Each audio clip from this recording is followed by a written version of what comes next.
বিপক্ষে তাদের বক্তব্য উপস্থাপন করবে নাজিফা আঞ্জুম মৌলতা, মেহজাবিন বিনতে মাহবুব, হুমায়রা বিনতে হোসেন এবং সমন্বয়ক হিসেবে সেখানে দায়িত্ব পালন করবে সৈয়দা ওয়াজিফা আরাফা। আজকের যে বিতর্ক প্রতিযোগিতা, যারা বিতার্কিক রয়েছে তাদের দৃষ্টি আকর্ষণ করছি। কিছু বলার সুযোগ প্রদানের জন্য চলছে এবং আজকের বিতর্কের বিষয় নির্ধারিত হয়েছে জীবনের লক্ষ্য নির্ধারণে আগ্রহই একমাত্র বিষয়। অত্যন্ত যুক্তিসঙ্গত কারণে আমি এবং আমার দল এক পক্ষে অবস্থান করছি। বায়ুমণ্ডলের লক্ষ্য করুন আগ্রহই অনুপ্রেরণার মূল উৎস। আগ্রহ মানুষকে তার লক্ষ্য নির্ধারণে স্থির রাখে। আগ্রহ মানুষকে তার ক্ষমতা ও প্রতিভাকে কাজে লাগাতে অনুপ্রাণিত করে। আগ্রহ মানুষের সৃজনশীলতা বাড়ায়। জীবনের লক্ষ্য নির্ধারণে সর্বপ্রথম যে বিষয়টিকে সর্বাধিক গুরুত্ব দিতে হবে তা হলো আগ্রহ। বায়ুমণ্ডলের লক্ষ্য করুন পজিটিভ থিঙ্কিং ধারণার প্রবর্তক নরম্যান ভিনসেন্ট পিল বলেছেন, সব সফল মানুষেরই গন্তব্য থাকে, লক্ষ্য না জানা থাকলে সেই গন্তব্যে পৌঁছানো যায় না। একজন মানুষ কি করতে চায় বা কি হতে চায় তা তার জানা প্রয়োজন। একজন মানুষ কি করতে চায় বা কি হতে চায় তা সম্পূর্ণরূপে সেই ব্যক্তির আগ্রহের উপর নির্ভরশীল। আগ্রহ বলে সে ডাক্তার, ইঞ্জিনিয়ার বা অন্য কিছু হতে পারে, আর আগ্রহ না থাকলে মানসিক ভিন্নতার মতো সারা জীবন কাটাবে।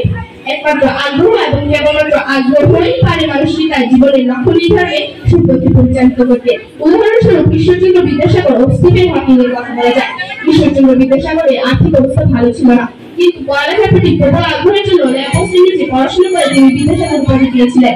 অন্যদিকে স্টিফেন হকিং এএলএস এর মতো মারাত্মক আক্রান্ত হয়ে বিশাল বড় মহাবিশ্বের রহস্য উন্মোচন করেছিলেন। প্রতিপক্ষ দলের বন্ধুরা, আপনারা কি তাদেরকে এড়িয়ে যাবেন? পরিশেষে প্রতিপক্ষ দলের বন্ধুরা শত্রুর ফাঁসে না উঠে বিতর্কের মঞ্চে বসুন এবং আমাদের সাথে সহমত পোষণ করে বলুন জীবনের লক্ষ্য নির্ধারণে আগ্রহই একমাত্র বিবেচ্য বিষয়। ধন্যবাদ মাননীয়, ধন্যবাদ সবাইকে। এই পর্যায়ে বিপক্ষ দলের প্রথম বক্তা নাজিফা আঞ্জুম মৌলতাকে আহ্বান জানাচ্ছি তার বক্তব্য উপস্থাপনের জন্য। সম্মানিত বিচারক মণ্ডলী, উপস্থিত শিক্ষক ও আমার প্রিয় সহপাঠীরা, সবাইকে সালাম, আদাব ও শুভেচ্ছা। আগ্রহকে লক্ষ্য স্থির করার ক্ষেত্রে একমাত্র বিষয় করলে আমরা অনেক সময় আমাদের প্রকৃত সুযোগগুলোকেও হারাতে পারি। এই বিষয়ে বলতে চাই যে শুধুমাত্র আগ্রহকে লক্ষ্য স্থির করার একমাত্র উপায় হিসেবে ধরা একটি সম্পূর্ণ ভুল ধারণা। কেন? কারণ জীবন শুধুমাত্র আগ্রহের উপর নির্ভর করে চলে না, এর সঙ্গে মিশে আছে কঠোর বাস্তবতা, আর্থিক নিরাপত্তা, ভবিষ্যতের পরিকল্পনা এবং পারিপার্শ্বিকতা। প্রথমে আসি উদাহরণের দিকে। একজন ছাত্র হয়তো চিত্রশিল্পী হতে আগ্রহী কারণ তিনি আঁকতে ভালোবাসেন, কিন্তু যদি তিনি সেই বিষয়ে যথেষ্ট দক্ষ বা ভবিষ্যতে আর্থিকভাবে সৃষ্টি হওয়ার সুযোগ না পান, তাহলে শুধুমাত্র আগ্রহের উপর ভিত্তি করে সেই পেশা বেছে নেওয়া তার জন্য অনেক ক্ষতিকর হতে পারে। জীবনে অনেকেই তাদের আগ্রহের পিছনে ছুটেছে, কিন্তু পরবর্তীতে বুঝতে পেরেছেন যে সেই আগ্রহ তাদের আর্থিক বা সামাজিক চাহিদা পূরণ করতে সক্ষম নয়। বাস্তবতা হলো আমাদের আগ্রহ সবসময় আমাদের জীবনের লক্ষ্য হতে পারে না। উদাহরণস্বরূপ বিখ্যাত উদ্যোক্তা এলন মাস্ক প্রযুক্তি এবং মহাকাশ নিয়ে অনেক আগ্রহী, তবে তার সফলতার মূল কারণ কেবল তার আগ্রহ নয়, বরং তার সঠিক পরিকল্পনা, দক্ষতা এবং বিভিন্ন মানুষের প্রয়োজনকে দেখে কাজ করা। আমার এই যুক্তিকে আরো শক্তিশালী করার জন্য আমি একটি বিখ্যাত উক্তি উল্লেখ করতে চাই। Success usually comes with those who are too busy to be looking for it, বলেছেন বিখ্যাত আমেরিকান প্রাবন্ধিক হেনরি ডেভিড থ্রো।